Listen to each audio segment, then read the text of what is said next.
It's a thing of beauty, isn't it? The Capstan winch. There's a certain amount of romance, I guess, associated with it.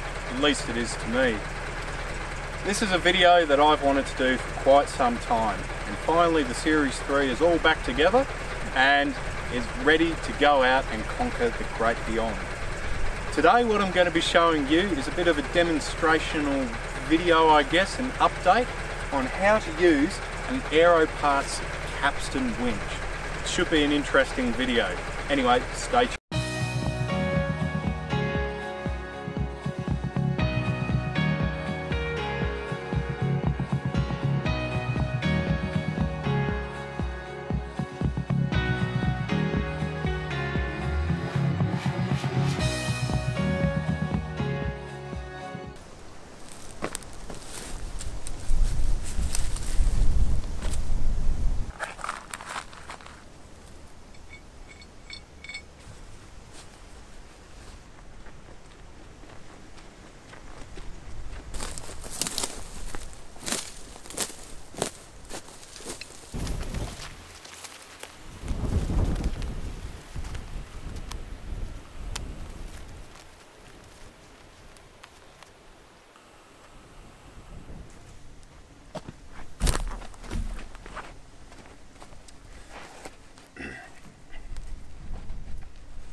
So I just wanted to take the time to talk a little bit about the winch itself.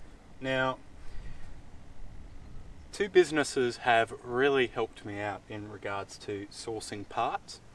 Mick at, I think it's Landy Bits, or it's L.R Bits, Bits with a Z, in the UK. Very nice gentleman. He actually gets this hemp rope from the Philippines and fits a rated recovery hook on it. Now this rope here is actually rated for 5 ton. I'm pulling an 88-inch Land Rover. Even with it fully laden, I can be pretty sure, even if it's bogged up to its axles, 5 ton, I think it's going to be sufficient. And I think the actual shear pin in the Capstan winch will probably break before the rope does. So I feel relatively safe. Now, the reason why I'm using hemp rope is another question that I think needs to be answered. A lot of people out there today obviously have heard about plasma rope. There's plasma rope, I think there's another one might be dynamic rope. I could be wrong. I do know about plasma rope though. And a lot of people think it's a relatively new concept when it comes to using it for winches, rigging and all the rest. Well, you guys and girls out there watching who are riggers by trade will know that it isn't. The concept of using natural fibres as a rope has been around for millennia. I think the Britons used to get particular bark, they'd soak it in a creek, and then they would simply rip the strands off it and then slowly weave it together to form a rope. There's a tree up in the Kimberley which you can use. I forget the name, it evades me at the moment, but a similar thing. The Aborigines in that part of the world used to use it for rope and twine and pretty much just about anything. So using natural fibre rope isn't anything new. The reason why people have sort of gone away from it is you have to take care of it. Such a pain. But you do. You got to make sure you keep it clean. Like I'll brush this off after this video because it's been laying in the dirt. I keep it in a Hessian or Hessian sack depending on what school you went to. And I just actually picked this up at a pet store.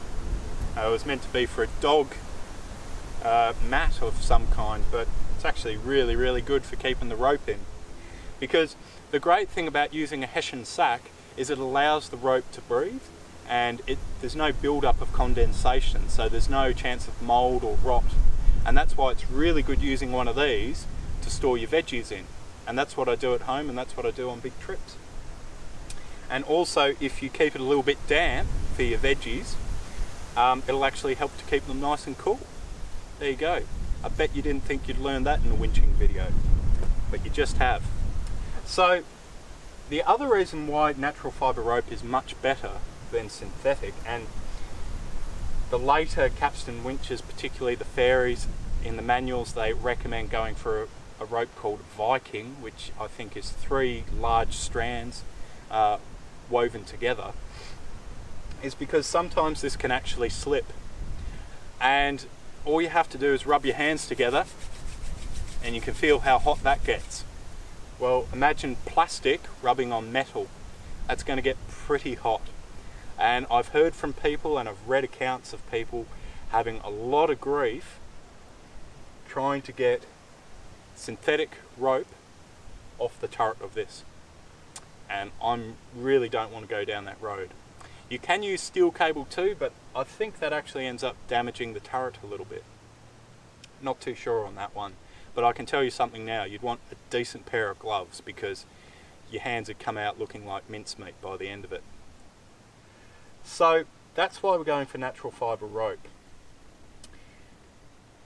The winch itself, I believe, was manufactured in 1971, or it would have been around about that era.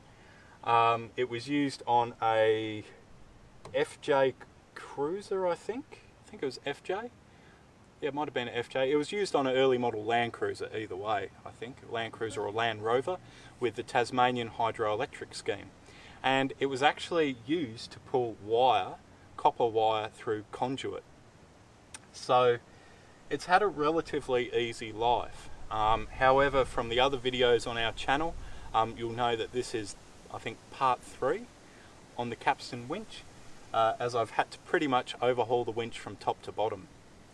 I've had to put a new pin through the turret, through here. I've put new seals in, new boots, all of which, apart from the pin that went through the top here, I got from L.R Winches. Finn there knows his stuff very, very well in regards to the Capstan winch and any other PTO sort of derived or Land Rover Pacific sort of winch. He's the one to have a talk to. Very knowledgeable bloke. But anyway, that's enough of me sort of prattling on. Let's get into winching. Now, with this demo, I haven't bogged the Land Rover up to the windshield and over, because it is just that. It's a demonstrational video. Will I get the Land Rover bogged in the future? Yes, I will. Will I have a go at using the Capstan winch? Yes, I will. Will I film it? I will aim to film it in the future, and you can hold me to that.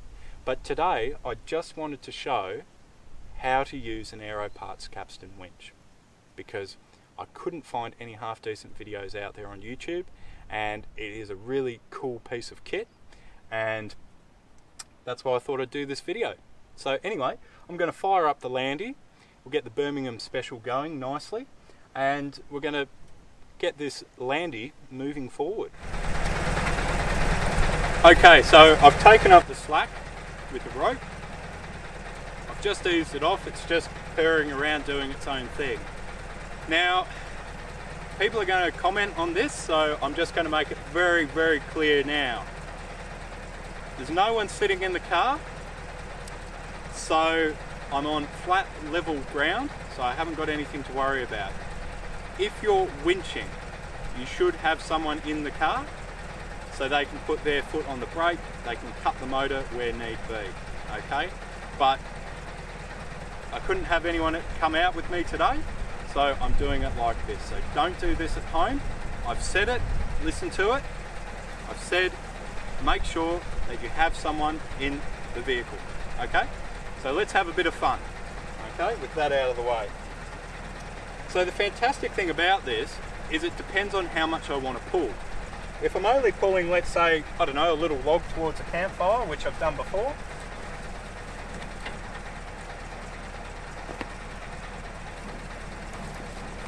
all I have to do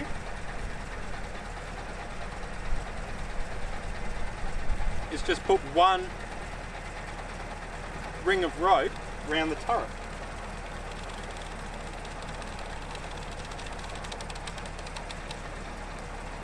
Okay, now that's not quite enough to move the vehicle. I'm just going to check if the handbrake's on.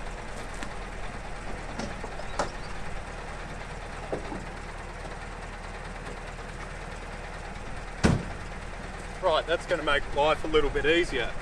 Had the handbrake on, so that's another one to check. And make sure your car's not in gear. So there we are, so this is just one. And as you can see,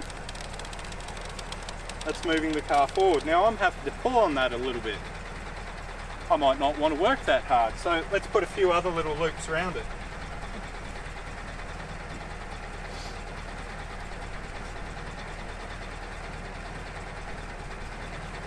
Take this off, get myself orientated. So I'll go 1, 2, and let's be adventurous, hey? Let's put 3 on. 3. So I'm just going to give this a go now.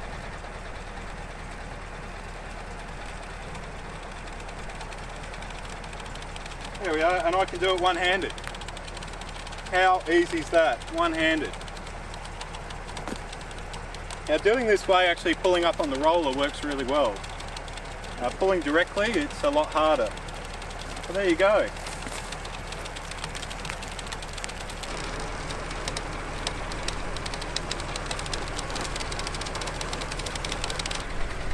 Now, a lot of winches nowadays, you have fancy Bluetooth remotes and all the rest.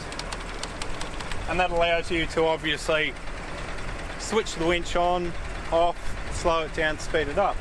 But it's nothing new. It really isn't anything new. Now I can pull this, and if I release it, it'll just sit there quite happily.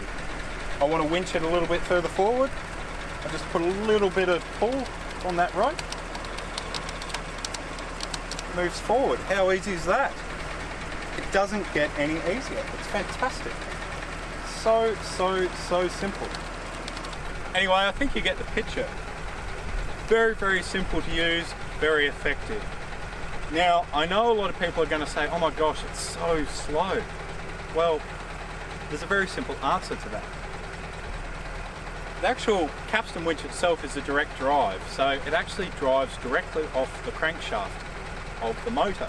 So however fast the motor spins, or if I increase it by pressing the accelerator pedal, this will also cause the RPM, or the rate of rotation, of the Capstan winch to increase. So if I had someone inside the vehicle, I could ask them very kindly to just put the accelerator on a little bit. Or if I was very fortunate and I came across a very rare Series 3 hand throttle kit, I could simply set the hand throttle and off I go. Alternatively, if I get really stuck, I can just simply adjust the idle by turning in the idling screw on the carburetor. So that's why it's a little bit slow in this video. Now, many people will also say, why on earth would you use hemp rope, go to all this trouble? Well, I think it's very important to preserve these methods of recovery, because if people don't do this, it's all going to be forgotten. And it is actually a really interesting way of getting yourself out of trouble. Anyway, look, I hope you've enjoyed this demonstrational video on the Aero Parts Capstan winch. If you want to see more videos like this and you want to support the generation of content here at Seriously Series, click on the Patreon icon at the top right hand corner of your screen. And if you're new to the channel and you want to see more videos like this, click on the subscribe button down below and hit on that notification button too, and you won't miss out on one single video. Anyway, I'll catch you in our next video.